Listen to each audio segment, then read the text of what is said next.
alhamdulillahi rabbil alameen. There's nothing more difficult to carry out, nor more doubtful of success, nor more dangerous to handle than to initiate a new order of things. Despite this fact, Islamic workers must dream big and see opportunities where others see failures. It seems that for the person who does not daily dream a while, their star will grow dark, that star by which all of our work and everyday existence is guided. That's just about the introduction to strategy, and it's just saying that people that for a little while every day that don't dream big and think big, at least for a little while, and have high hopes. It's almost like leaving the normal environmental circumstances that we're living in and kind of easing up to another plane. It's like going to a play or anything that takes you out of the daily run-of-the-mill type thing. Applied strategy. Strategy deals with unpredictable, yet it deals with the unpredictable. Yet it tries to predict the precise way in which many forces could interact with each other, be distorted by nature and human or environmental circumstances, yet remain predictable. To the trained strategist. The essence of strategy is to build a posture that is so strong in selective ways that you and your organization can achieve your goals. Goals despite the unforeseeable ways external forces may interact with each other. I'm going to read that again. Strategy deals with the unpredictable, yet it tries to predict the precise way in which many forces could interact with each other, be distorted by nature and human or environmental circumstances, yet remain predictable to the trained strategist. Now that's saying a lot. That's saying strategy deals with the reality of the unpredictable. Yet it tries to predict things. It tries to weigh and measure how forces, human, animal, climatic conditions, all type of environmental and historical circumstances would work together on that thing that they're trying to predict.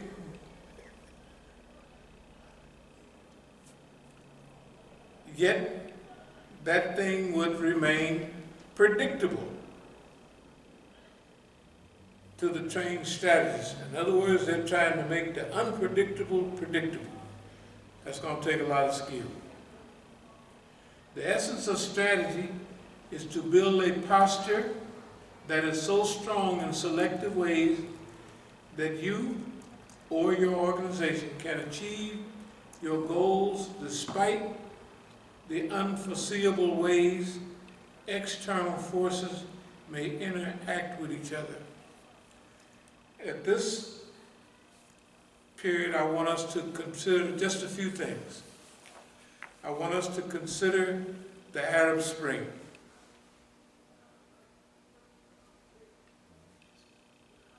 All those forces working at that time, push and pull and shift.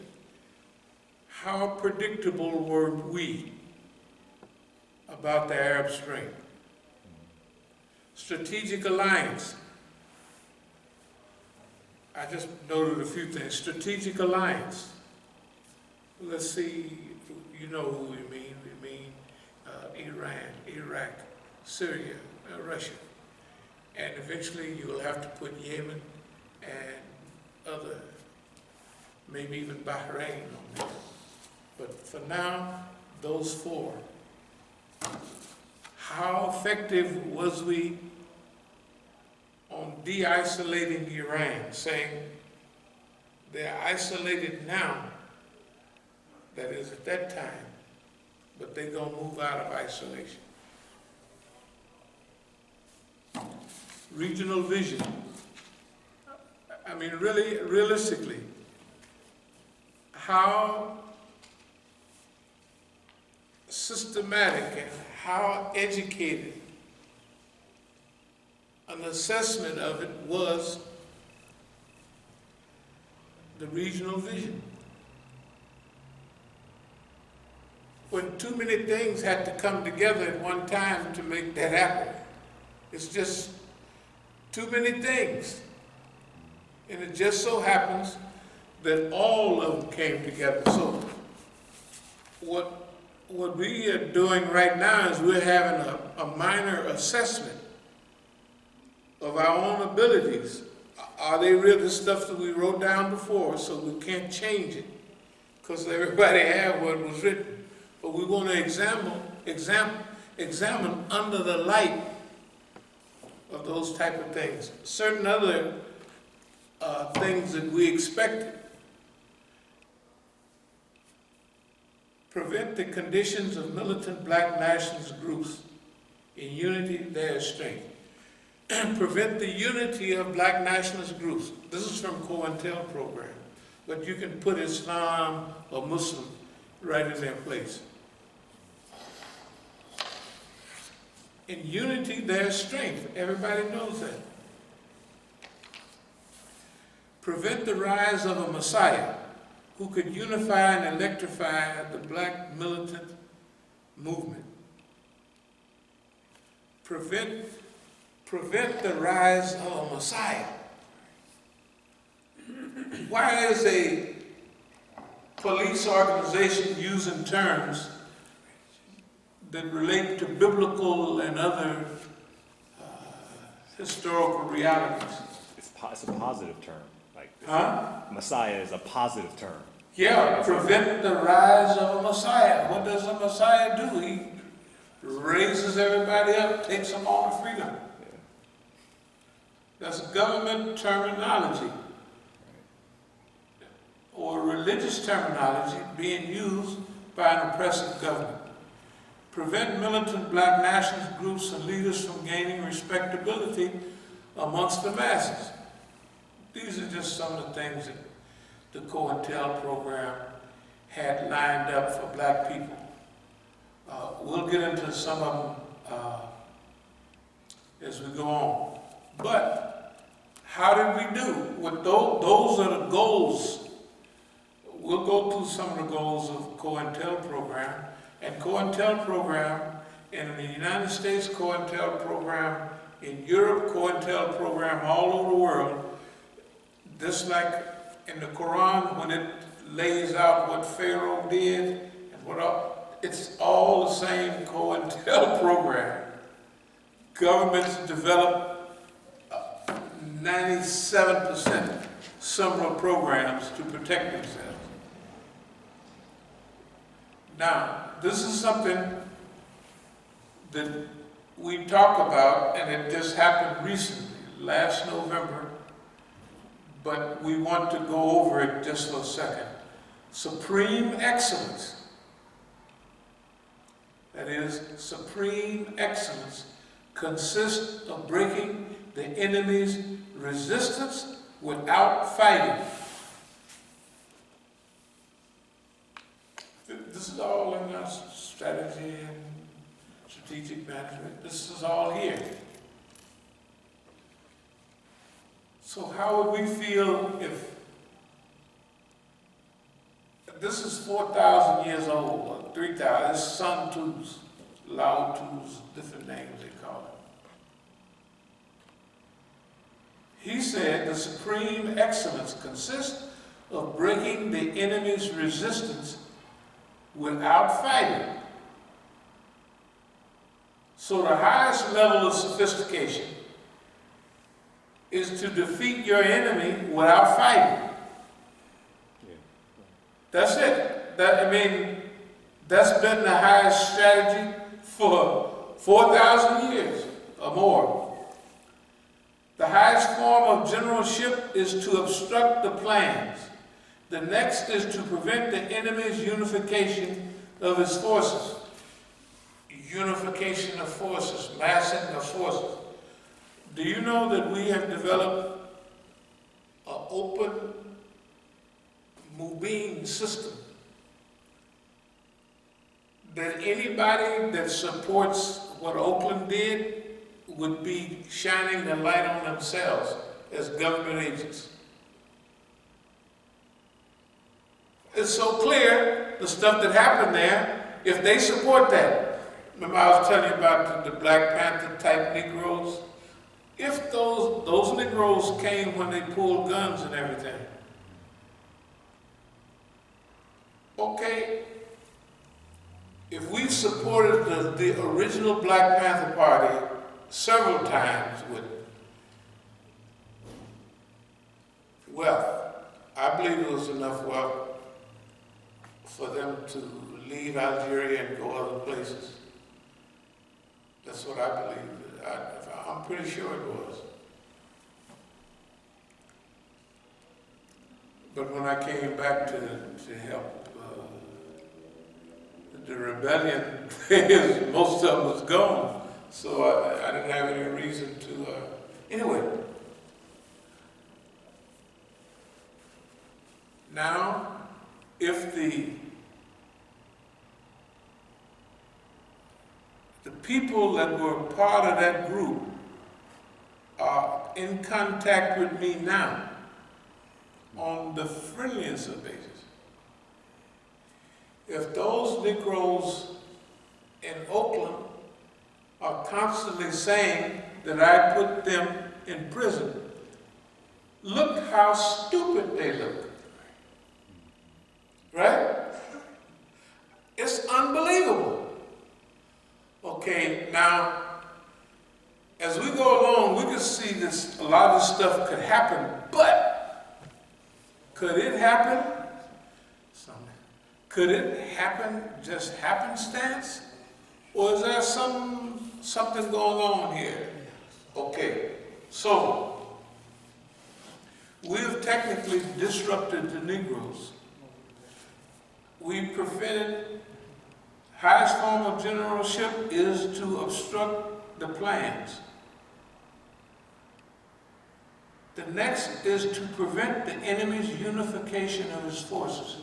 They can't combine all the other time. Remember to put a bad jacket on the movement, give them a bad name, reputation, make sure that white people or so-called the middle class don't support them, cut them off, isolate them, right? So we placed them in a position of self-exposure. If you support any of that stuff visibly, then something is wrong with you, automatically. Okay.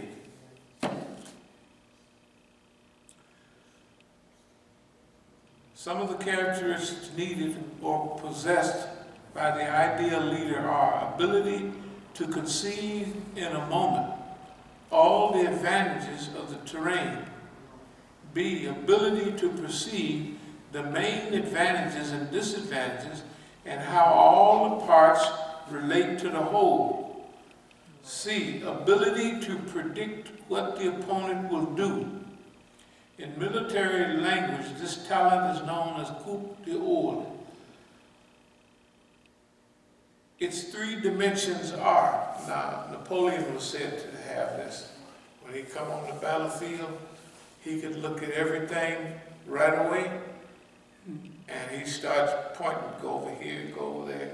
He could see the advantages and disadvantages. Here's what's needed. Grasping the situation as it really is. Perceiving the situation without any prejudice. Okay, now when we look at our other groups, how do they hold up in this? How do they hold up? Grasping the situation as it really is. How have they done? Okay. Now we have to ask ourselves, how have we done? And how are we doing? We're just going by stuff, all this has been written and almost put on the shelf somewhere. Rejecting the non-essential, junk that is, holding in focus only the essentials and what connects them. Number 3, seeing with the mental eye, perceptual objectivity, the skill of seeing what is there and not what you want to see. Many other groups might want to see something else, and they planned on that. And it didn't. I'm sorry to say, I don't think any of it worked out. Maybe we'll go over it again and see. Now, one of the things that we have that the U.S. is used to, and we had thought about this a long time ago, they used to quick victories. What do I mean by quick victories? They used to attacking a group, a movement, or a person, and at maximum 5 years they're gone. When they attacked the Black Panther Party, most of the heads either went to jail, were killed, or went into exile. And if the Black Panther Party started in 1966, and people were in exile by 1969 and 70 and 71, that's quick. That means when the U.S. got its balance, the things that it did them in a hurry. And it had a very quick response. So, it's used to quick victories. Now, what happens when you add delay in there? What happens when you add delay and protractedness? You don't even know what's going on for a long time. If we started this, well, we're in another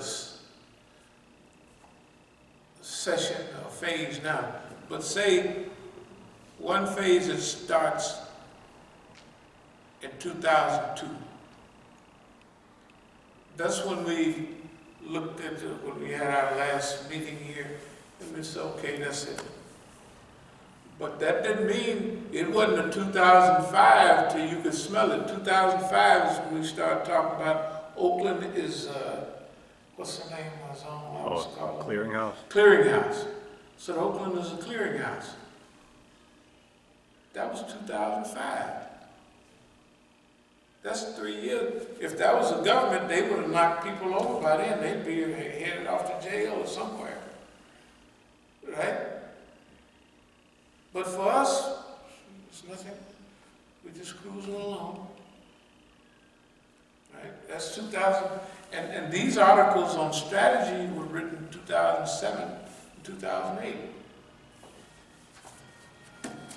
But the institutions,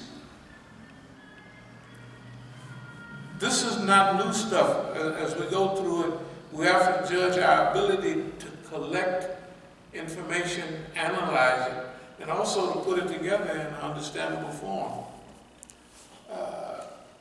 We have to also look and see, did people understand what they were reading when they was reading this stuff? What did they expect? When did they expect it? And how did they expect we would fare? I would be willing to say that most people thought we wouldn't last no time. I thought people thought that 2007, 8, whatever it is, that's going to finish it off. Now, CP, USA Counterintelligence Program, Internal Security, August 28, 1956. During its investigation of the Communist Party USA, the Bureau has sought to capitalize on incidents involving the party and its leaders in order to foster factionalism, bring the Communist Party and its leaders into disrepute before the American public and cause confusion and dissatisfaction among the rank and file members. This is a standard process, but this is 56. If we study all of them, if we study the group seeking independence from Puerto Rico, well, you don't hear a whole lot about the Communist Party in the U.S. No. Dix ran for president, I don't know how, some years. They used to have programs, but I guess they so heavily infiltrated.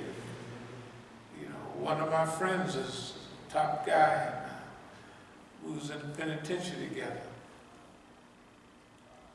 He used to teach, you know, communism and like we would teach Islam. Of course, since it was a revolutionary idea, we were all friends, like, you know. Okay, now, a memorandum together with a letter to 12 key officers to bring is being prepared, requesting these officers to submit to the Bureau the identities of certain informants who will be briefed and instructed to embark on a disruptive program within their clubs, sections, districts, or even on a national level. See, before they was messing with the Communist Party from the outside, newspapers, all these phony stuff they did. But now they're saying we're going inside because there's a fruitful environmental situation that's going on now. There's little challenges, little disruptions. The Communist Party back in Russia done said a few things. Okay, so they're saying the Bureau is collecting from all their strategic locations the names of snitches and tattletales and stooges and informers to do what?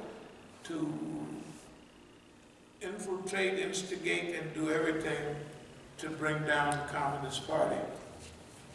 When you think about it, no matter how, we had programs on TV, I Led 3 Lives, Manchurian Candidate, all that from way back in the 50s. They had people thinking the communists was almost robots. They're pretty mean people. You would never think of having one for a next door neighbor or a friend even.